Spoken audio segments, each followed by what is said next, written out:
Thank you so much for joining me today, Adam. How are you doing? I'm doing fantastic. How are you?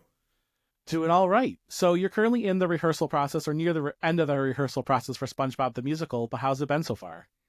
So far it's been good. It's one of those things where it's been a long process. Started in December, and out of nowhere, the end came up quick. It kind of tends to work that way, but it's been good. For me, it's been a different experience because this is the first time I've been part of a family production. Okay. And it's been great because my children are actually both in the show as well. So I get to be part of this thing that I love and kind of introduce them to this kind of great world of theater as well. So it's been special and been different in that way. Is this their first production?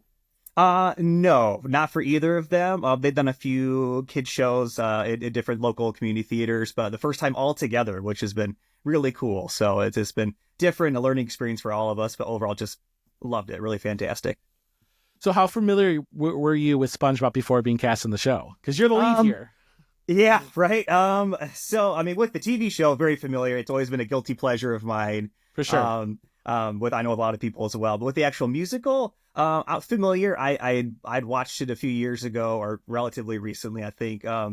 Streaming somewhere and listen to the music. I love the music. It's so many famous artists like Aerosmith and Panic at the Disco that wrote the song. So for me, it was an easy yes, to even go out and audition for it. Especially when I found out it's a family thing. It's a cartoon I'd always loved. The music's fantastic. So relatively familiar. Yeah. I was gonna say because we're relatively the same age, and this was like a defining, almost television show. Oh, Guilty pleasure from our childhood. absolutely, right. It's great because it appeals to so many like audiences and people. Kids love it. The adults, again, there's stuff that you didn't catch as a kid that now going back and seeing bits and pieces. It's entertaining for the adults as well. That's something that Danielle said in her interview. She was amazed by how many jokes are like so like as an adult you get such a different take on them from what a child Yes. would get. Yep, absolutely. We have to be very careful and mindful of that as well when we portray those moments in the show too, to make sure they're done in a way that's not, it's a good enough for the adults to kind of get it, but not so out there where it's making things like obviously kids. It's fun though. It's good. It's a fun line to ride. So what's kind of the story of SpongeBob the musical, and then what's SpongeBob's journey through it? Yeah, so the overall story, it's kind of a crazy one, but this is the world of SpongeBob, so I think that's pretty expected. So overall, there's this impending explosion about to happen with the nearby volcano called Mount Humongous, right? And there's this big Okay. emergency that's about to happen. And there's a divide in the town. A lot of the townspeople would like to abandon Bikini Bottom, and of course, SpongeBob and his friends Patrick and Sandy, that's the last thing they want to do. This is their home. This is the place they love, and so part of SpongeBob journey is with SpongeBob or with Patrick and Sandy is they want to do whatever they can to save Bikini Bottom. So his journey is lots of ups and downs. He from the beginning kind of starts out kind of not really believing in the immediate danger and the actual threat that's actually happening, and then once he kind of believes it, he's got this determination to really like be the one to solve the problem. And again, when things get tough, he almost gives up. But then through like his friendships with Sandy and Patrick, he kind of gets back in it and again shows that grit determination. And then ends up, I don't want to spoil anything, but let's just say things turn out pretty good for SpongeBob, his friends, and the rest of the people at Bikini Bottom. Yeah. Because there's only so far you can push the themes without ruining SpongeBob. So you have Yes, to. yes, Um, absolutely. And it's funny because for such a lighthearted musical, they really touch on so many deeper ideas. Like the end of the world. They manage to touch on like discrimination and exploitation. It really is. They touch on all these like deep dark topics, but still make it so light and so fun at the same time. I was gonna say I've not seen this musical before, Yeah. but having talked to you're the fourth cast member I've been able to Okay. talk to, and all the little Yeah. pieces that I've kind of put together, I was like, man, there's some really dark themes It throughout the really, show. but it's amazing the way they do it. It's just funny. It's light, but then there's those tender, nice moments as well. So it's in my opinion very well done. And it sounds like from what you're saying too, it does keep the central theme of like SpongeBob and like his friends, and like that is kind of the carrying element through the Yep, show. absolutely. He that's part of SpongeBob's appeal is his almost endless positivity, and he kind of loses that. Not really, but he that kind of wavers a little bit throughout the show. That's kind of what makes it so appealing. But in the end, positivity, but also the teamwork and his friendships really kind of end up saving the day. So you had mentioned the music. It comes from like a very eclectic group of different Very. artists and stuff. Yeah. Um, how do you feel like that enhances this story of SpongeBob and his friends? Yeah, I think it's great in so many levels. I feel like because again, music tells its own story too, and like so some of the artists that this is that part of this process. It was like Aerosmith, Panic at the Disco, Plain White Tees, Cyndi Lauper.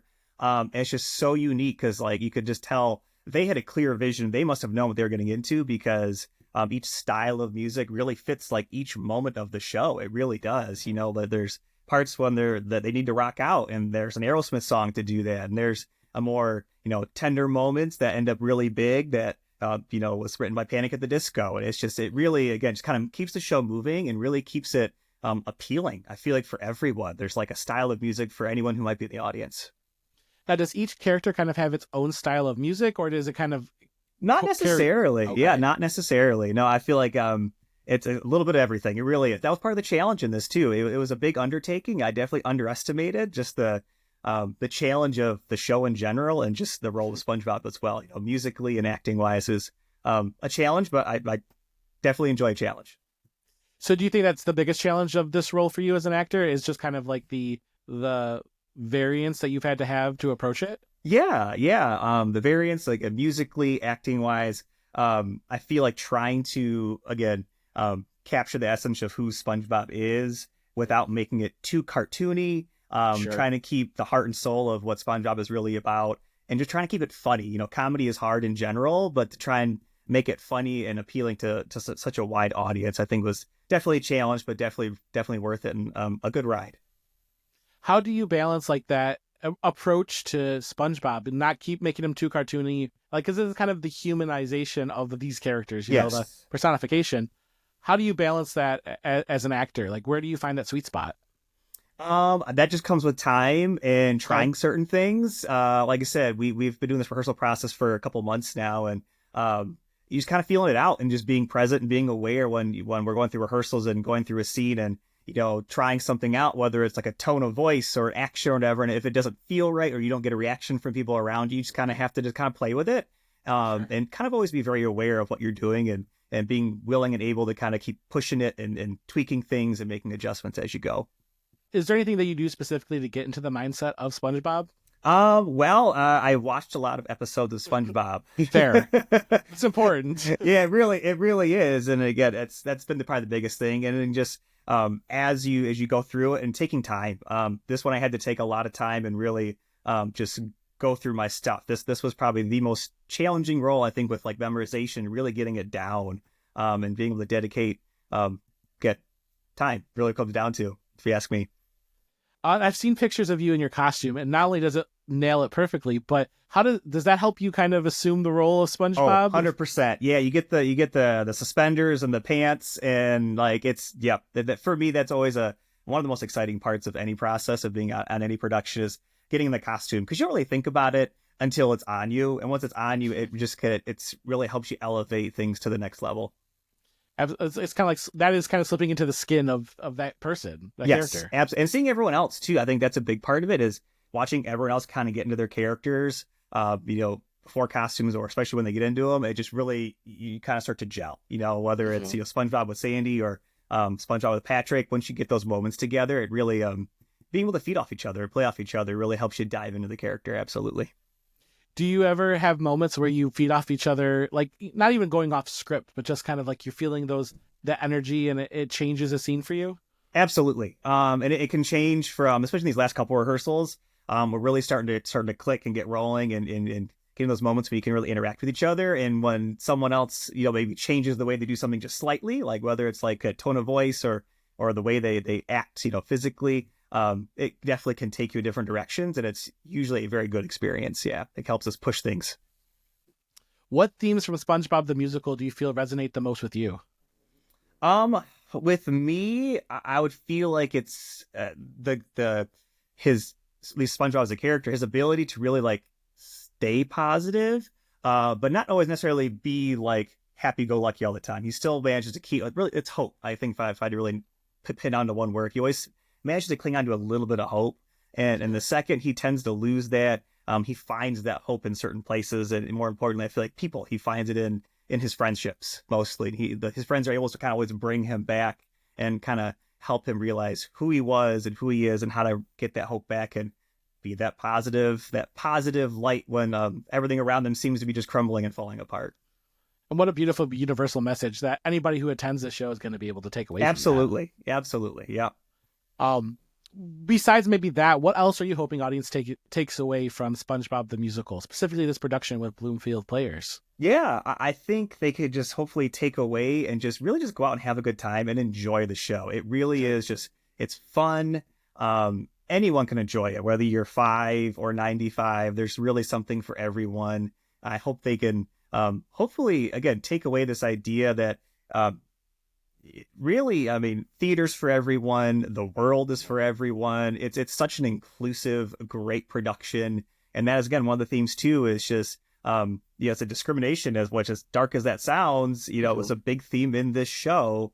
And in times that we're living in right now, it's great to see like a production or a show where it's all about just bringing people together and friendships together. And hopefully like families can attend the show and feel closer, once they're leaving the theater.